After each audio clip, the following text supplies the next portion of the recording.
what the great thing is that, with the instability of the economy, okay, they can actually, you can start seeing that like crypto projects such as like Ripple, okay, the partnership that Ripple had made in the past years and who they're connected with, and their technology, and most importantly, if you actually use the technology, right? Because you can, if you ever send XRP, right, you can see how fast it gets sent, 3 to 5 seconds, like that. You do that with the U.S. dollar, all right. To send money across borders, the fastest way to do it, I believe it was on who was it that I watched? It was the Breakfast Club. The Breakfast Club. Okay. Yeah, they were saying that the fastest way to send money across borders is by taking the money and put it on an airplane and travel. And I was just like, it took me a second to think about that, and I was just like, no, they're right. They're right. Yeah, in that mindset, yeah, they're right. Yeah. Exactly. And, you think about the security side of things, how cheap it is, how fast it is, right? How interoperable. The biggest one is interoperability. Yeah. Because, whenever we're going on this level playing field, right, you're going to have to be interoperable with all these other countries and all the other banks and institutions and everything. So, if you research and you start seeing, okay, well, Ripple, although the price of XRP hasn't gone up, Ripple is making these connections. They already, Brad Garlinghouse has said it multiple times that, XRP is the heartbeat of Ripple. Yeah. Why would David Swart, be rocking a XRP logo, or, his belt logo is XRP, right? Why would he be contributing so much time and effort into establishing the XRP ledger, right? And saying that it, and coming out with a stable coin that is going to be both on the Ethereum network and the XRP ledger, also at the same time as being interoperable for any other direction that they need to. The EVM compatibility for the XRP ledger, it's godlike. In my opinion, it's one of the secret sauces that make it so great. It's that interoperability for, let's just say, a developer. They want to be able to develop on the Ethereum ecosystem, right? But at the same time, as still being able to interact on the XRP ledger, they're going to be able to do that.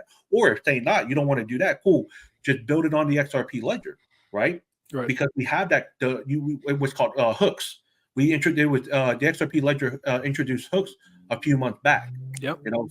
So to enable that smart contract capability. Yeah, it's so funny because you hear people talk about, this and that about XRP, or will it be around, or will Ripple give up? And it's like, they could have gave up a couple $100 million ago. They could have gave up the first year or two in this battle. No, I mean, and it goes back to what I said before. When you look at the fact that, when everybody was running, when CEOs and all these guys that were trusted were bailing out of their companies, laying off people, certain corporations leaving the U.S. because they just couldn't handle doing things the right way. You saw this company called Ripple, who everyone laughed at, everyone turned their back on right away, including Coinbase and many others. God bless them now. But they kept hiring, they kept acquiring, they kept growing, they kept getting strong, bringing some of the most brilliant minds, and just, I just love,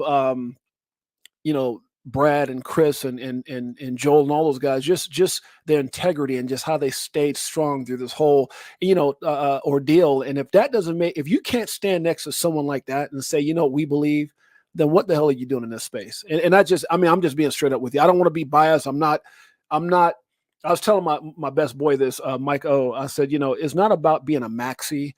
I'm not.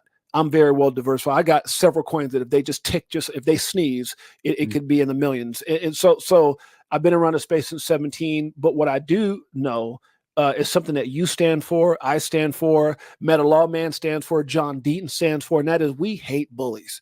We hate injustice. We hate people who are tend to just pick on people. There's so many things in this world that are just outrageously, ridiculously horrific. I'm trying to think of every bad word I can think of that deserve to be in that position where the SEC is going after them, like not Ripple, not Coinbase. I mean, come on, man. I mean, two of the most reputable companies in the U.S., that's who you decide to go. I mean, if this is not a scandal, if this is not an agenda, if this is not about making the rich richer, I don't know what is. It's one of the most corrupted game of chess I've ever seen in my life, but we got to play it. Why? Because, hey, what do you do? If we don't get justice for something like FTX, and we know what he did. I mean, he did something because he's in prison. I mean, all those felonies, but hold on, let's just throw one out. Let's throw one out. And that is where people's stolen money went to on the political aspect. Oh, you're going to throw that part out? We don't get to know. I mean, you threw Kim Kardashian under the bus when it came to ETH Max, but you don't got to talk about all this money that these politicians, we're going to throw that part out. Really? That's where we're at right now. Is that's what you do for the people like